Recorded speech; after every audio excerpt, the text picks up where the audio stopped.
cái tô mông ở đây à, cái tô mông ở đây à, phát biểu nói à, nếu mà nó chưa nấy là gió à, nếu mà xem mông ở đây.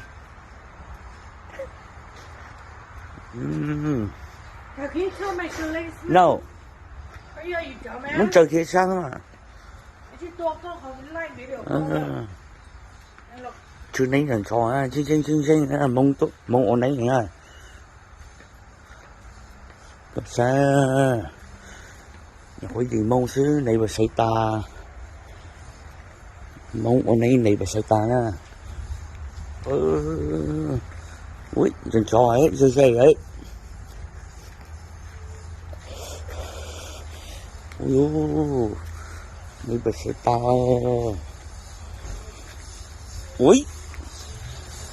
Ui, phải đi khi phải nè. Đúng rồi, đi khi là húp liò. My God. Em chó đấy, tụi nó dần chó hello.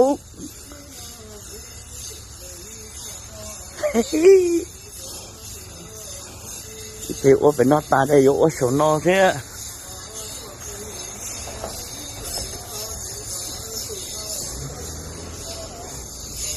Xin đến tội nhảy luôn chứ.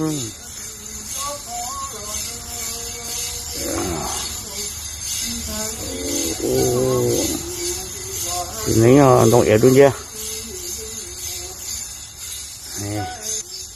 Tôi là đây nè, thấy chưa? Tôi à.